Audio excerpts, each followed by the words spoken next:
I'm the executrix of the estate for Lita Bay. They all rushed towards me. They all grabbed me. Then all of a sudden, somebody had their hands between my legs, brisket touching me, my breasts. They pushed me up against the car. They put cuffs on me in front of my children.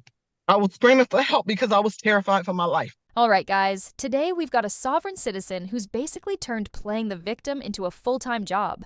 Like, seriously, at what point do these people realize the law actually applies to them? This lady ran a red light, resisted arrest while screaming at officers, and now she's in court acting like she's the one being wronged. The level of delusion here is next level. Honestly, she's making other sovereign citizens look reasonable, which is saying a lot. Let's dive in and watch the judge completely shut down this mess. All right, Officer Malosh. Good morning. Good morning. All right, and Miss Bay, can you hear me? Hello? Miss Bay, can you hear me?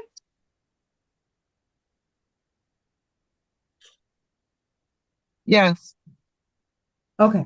All right, I can hear you too. All right, this is 240P01688. This is the People versus Lita Bay. Officer Malosh, would you please state your name? Yes, ma'am. First name Nathan, Nathan. Last Malash, Mloche. And Miss Bay, would you please state your name? I'm the executrix of the estate for Lita Bay. All right, we're here today for, looks like a ticket that was issued back on July 14th of 2024. All right, Officer Malosh, it's the government's burden, so you'll go first. Raise your right hand. Do you solemnly swear or affirm the testimony you're about to give is the truth and nothing but the truth under the penalties of perjury? I do. All right, so what can you tell me about the ticket that was issued on July 14th, 2024 to Lita Bay at Coolidge and Pearson in the city of Oak Park? Yes, ma'am. The citation was issued due to Miss Bay disobeying the red light at actually Coolidge and North End. Once we got through that intersection, Miss Bay did come to a stop at Coolidge and Pearson. And then once that light cycled through, I initiated a traffic stop just north of Pearson, just south of Albany on Coolidge there at about approximately 10:45 p.m. At that time, I went up to speak to Miss Bay. Initially, she refused. She did provide a license and eventually started speaking with me. Returned to my patrol vehicle, at which time she exited her vehicle, went to the rear of her vehicle, opened up her trunk. Went up to speak with her and escort her back to her seat in her car, at which point she started resisting. So my fellow officer and I took her to the front of my car, spoke with her, initially handcuffed for officer safety. We released her without charging her for the misdemeanor for resisting and obstructing, and we just went with the disobey red light. And actually at minute 158 of my body cam, Miss Bay does admit to the infraction of disobeying the red light, stating she had to use the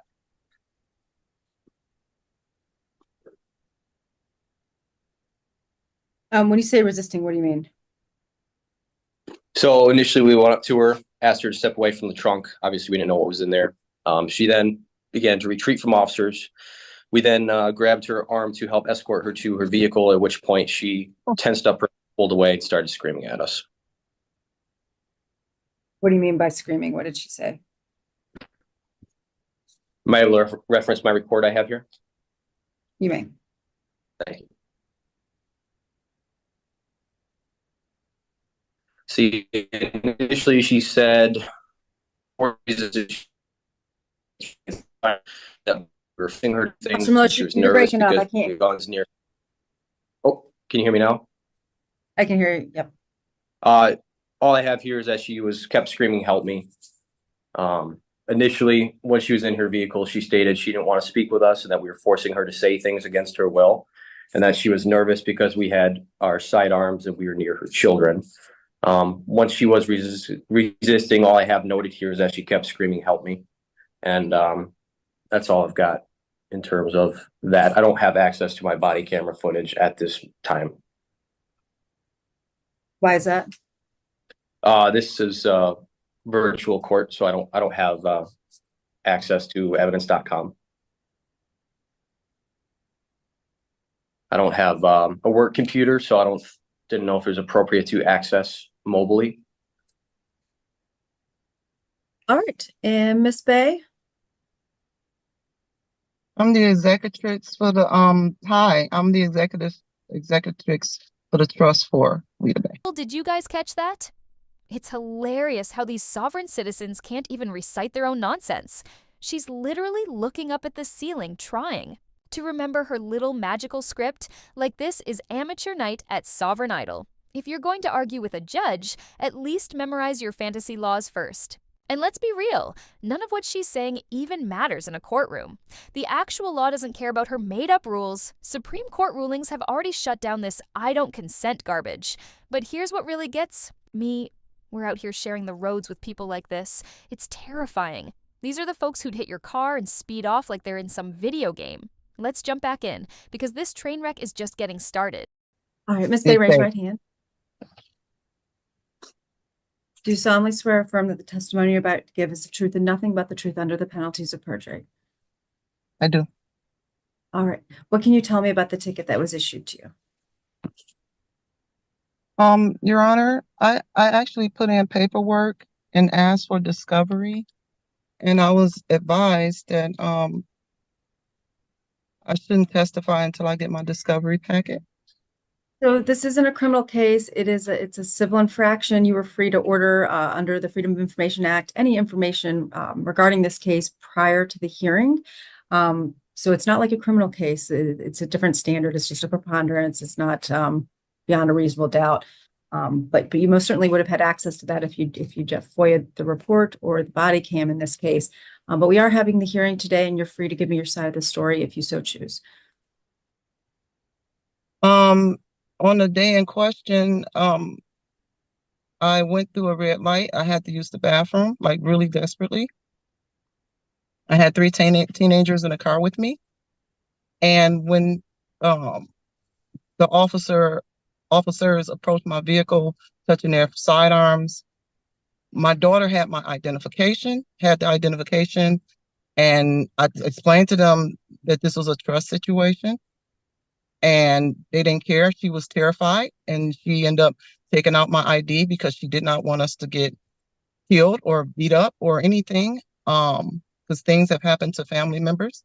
I didn't want to get tased. She didn't want us to get tased or beaten or killed. So she ended up taking out my ID because I did not have to identify. It was not a situation for identifying, but we were forced to because of the guns and stuff. And my children were terrified. My son's girlfriend was in the car. She was terrified. I told him it was a trust situation, and I told him I had to use the restroom, and because he said something about me going through the red light, which there was no traffic. The traffic light is to direct traffic. There was no traffic. Running red lights is legal now? Since when? This sovereign citizen is clearly living in some alternate reality. At this point, either ship them to their own island or make them retake basic civics, because this is just ridiculous. Like, seriously, how? Do you not understand that traffic laws are there for a reason? The audacity is unreal. She literally admitted to running the red light and still tried to argue that she didn't need to show her license. Girl, that's textbook probable cause. This is classic victim behavior. It's honestly exhausting. Watching someone break the law and then pretend they're being persecuted. It's just annoying. I don't know how we got here. America used to be a country built on accountability. Now it feels like it's all about who can yell injustice the loudest, even when they're clearly in the wrong. I really had to go, and I was really trying to get to the destination because I have a medical condition that's life-threatening right now. So I explained it was a trust, and they went to the car, and I got out to get tissue out my car, which I have a receipt and a picture that I did have tissue in my car. I was going to use the bathroom on the side of a house or wherever because I was not going to expose myself to waste matter with my blood condition.